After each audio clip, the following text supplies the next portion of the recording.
While we were engaging the Magi dynasty and the Sons of Horus, Alexander stepped into action.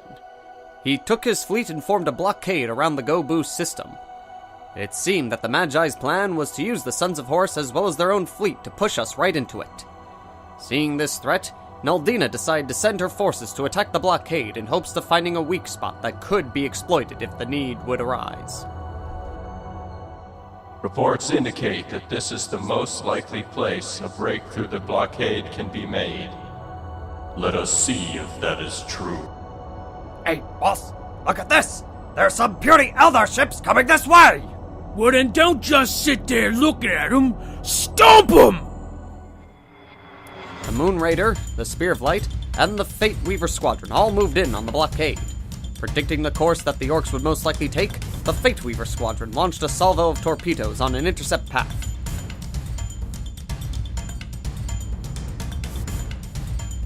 It seemed that the Orcs were starting to grow restless sitting in formation, for the whole of the blockade broke formation to intercept Naldina's forces.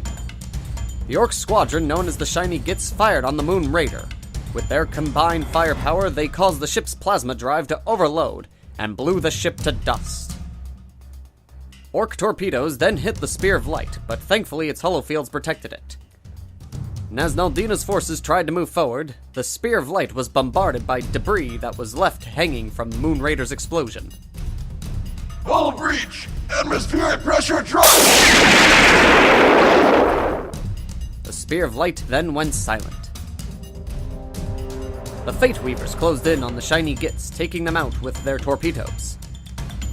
They then did their best to press forward to break past the blockade before the rest of the fleet could intercept them. Because of the sun being right in front of them, it didn't take too long for the York fleet to close the distance.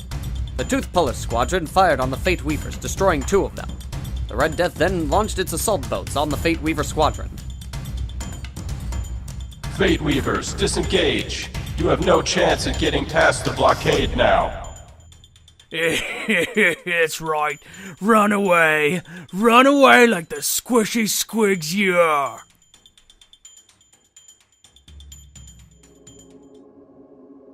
It looked like the Magi's plan was going to work. Naldina's forces were unable to break through the blockade. But it seemed that luck was on our side. Because of the attempted attack, Alexander and his fleet started getting restless, waiting around for the fight to come to them. So they broke off and proceeded to move through the sector looking for a fight. Not ready to let the rampage of the Orc fleet go to waste, the Magi dynasty and Sons of Horus decided the time to attack had come. The first battle to occur was at Waltech, where the Sons of Horus engaged my Mechanicum fleet for a shot at revenge. This is the Star Crusher. We have found the Mechanicum fleet in Waltech. Engaging now. Very well, Star Crusher. Reinforcements are on their way. Now we will make them pay for what they did to us at Doran. Emperor's Might Striker. We have spotted Chaos forces in the Waltech system. Request reinforcements. Copy that, Emperor's Might. I am sending word to all ships in your area. Hold on until they get there. The Star Crusher moved in on the Emperor's Might. Not giving them any time to react, they opened fire on the ship. Brace for impact! Damage report, now! We lost the prow armament! Not willing to let the assault go unpunished, the Emperor's Might got alongside the Star Crusher. Once at point-blank range, it fired all its weapons and launched bomber waves at the Star Crusher.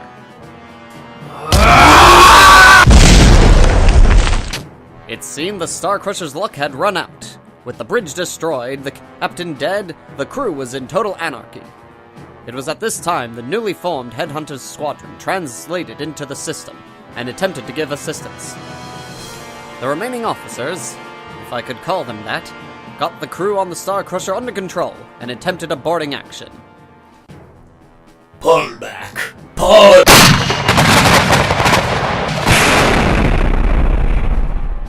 Sir, we have reached the shield control systems. Destroy it! It was just then that the Emperor's Hand Squadron reached the battlefield. It launched torpedoes at the headhunters, hoping to cut them off, but they fell short. It was then that the Emperor's Might boarded the Star Crusher one last time to finish it off.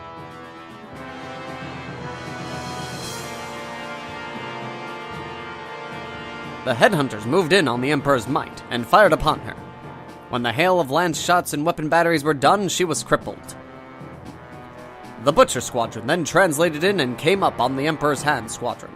They performed a sneak attack move, but thankfully the squadron's shields protected them from harm. The Emperor's Might closed in on the planet, hoping to use it as a shield from the Headhunters. It was then that the Rough Rider Squadron arrived and in one fell swoop took out the Butcher Squadron. The tables were turning very quickly on the Sons of Horus. The Headhunters moved in on the Emperor's Might and then boarded her. After all that happened to her against the Star Crusher, it was unable to repel the Chaos Forces. This ship is dead. Proceed to the next one. Our fleet quickly took revenge on the Headhunter Squadron. Both the Emperor's Hand and the Rough Riders closed in on the Headhunters and fired upon them, destroying all but one ship. The Helter Skelter then came in and launched a wave of bombers at the two escort squadrons. Taking the chance the newly arrived cruiser had provided, the last of the Headhunters disengaged from the battle.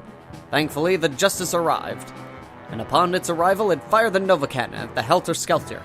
Engine room reporting. We're taking heavy damage. Output reduced by 50%. The Rough Riders and the Emperor's Hand then fired on the cruiser as well, crippling the vessel. As the Helter Skelter moved forward to attack the Justice, it was intercepted by a salvo of the Rough Riders' torpedoes, causing the plasma drive to overload, but thankfully none of our ships were caught in the blast.